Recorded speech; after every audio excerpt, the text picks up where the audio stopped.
Hey yo, what is going on today, guys and girls? Welcome back to the channel, and in today's video, man, we have the BRZ90 adhesion build that somebody had mentioned down in the comments down below. We've got that now here. We're about to go ahead and do this build on here, man. Or the ASURA M1, I'm guessing I'm saying that right. But anyway, hopefully you guys all enjoyed this video. If you did, be sure to hit that like button and a subscribe button, man, and I shall catch you guys after the intro.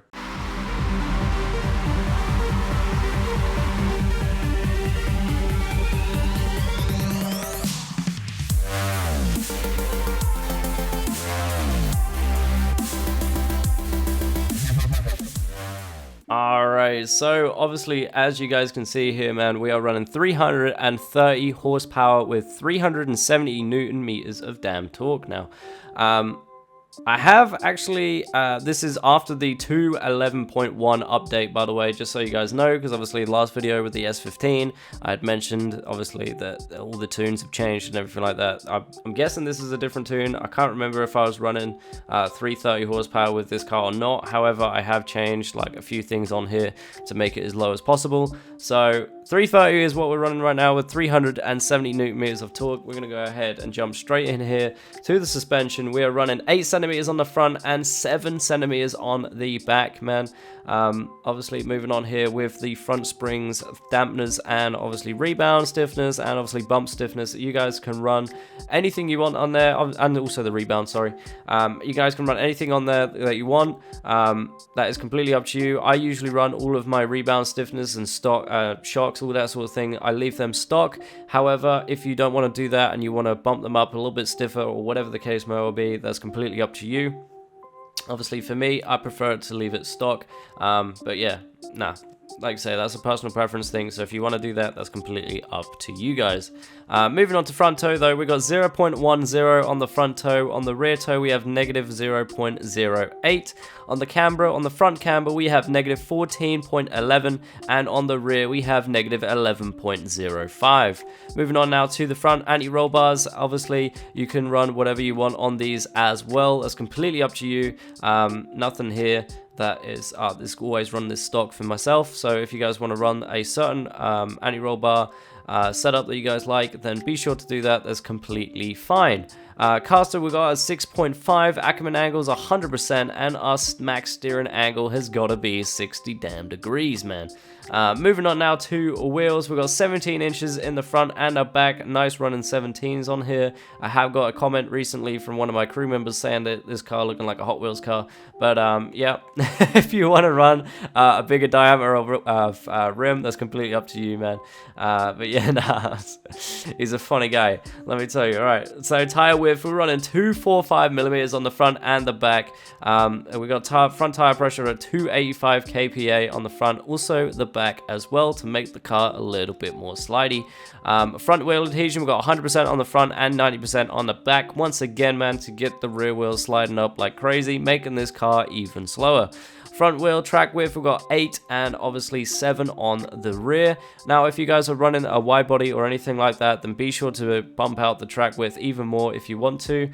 Just make sure that you guys are running the wheel just underneath the fender, obviously not protruding and not insanely underneath the car. But anyway, moving on to the front tire width as well, front tire profile, sorry, we've got 35% on the front and the back once again, man. Still exactly the same as every other build that we do here on the damn channel, man.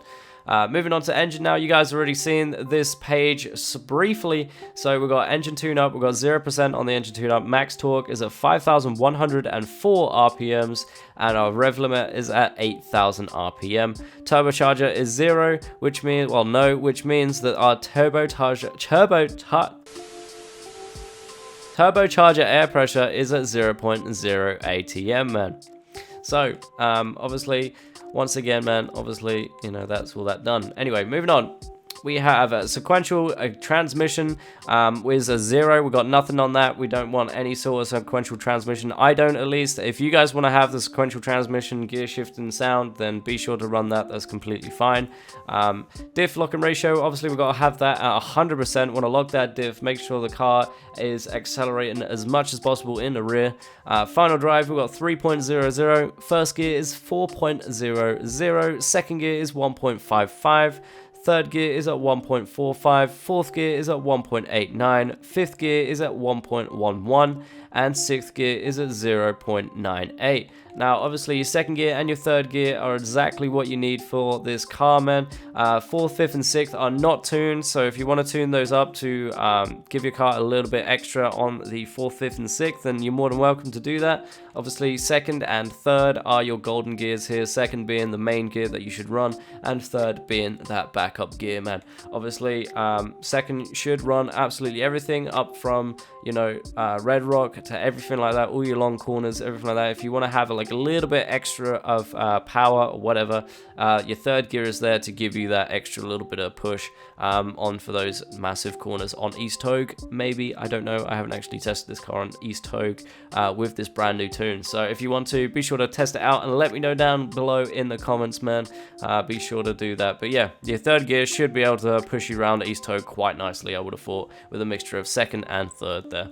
Anyway, moving on to brakes now, we've got the brake torque. I'm actually going to lower this down a little bit. As of the new update, I had actually bumped that up, but the pressure is very strong now on the brake torque. So I always tuck that under now. I think we're just gonna keep it tucked just under the B there, just to make sure that we aren't running incredibly like loads and loads of brake torque on here. Obviously you want to still want to run a little bit, but not too much. Obviously when you're in a tandem train and you're braking to keep up with the guy in front of you, you want to make sure that your brake isn't pulling you too much away from the guy in front and hitting everyone else behind you, in which messing up the train. So anyway, we're going to run that brake torque at 2,412 Newton meters of torque, so that should be quite nice. Like I say, hopefully it should be pretty good. Front brake bias is at 60% and ABS is definitely on, man. For me anyway, if you guys like to run ABS off, then be sure to turn it off, but then you have to make sure that you change your brake torque to what suits you, man. Right, that is completely everything here for the BRZ or GT86, or whatever you want to call it. I personally think it's the GT86, but anyway, that is it for this car, man. Internals and externals of this car. Let's go ahead and get her on the damn track. Alright, so here we are at the track, man. We're about to hit this little UFO section, I guess, is what people call it. I'm going to hit the UFO section here with the BRZ, man. Hopefully you guys will enjoy this little section right here, man. I shall catch you guys after the damn run.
Alright guys, so that is completely everything here to do with the BRZ slash GT86, man, whatever you guys want to call it, man. I personally think it is the GT86 compared to, obviously, listening to the engine sound and everything like that. It definitely sounds like a GT86, but anyway, I'll let you guys have that conversation in the comments if you want to.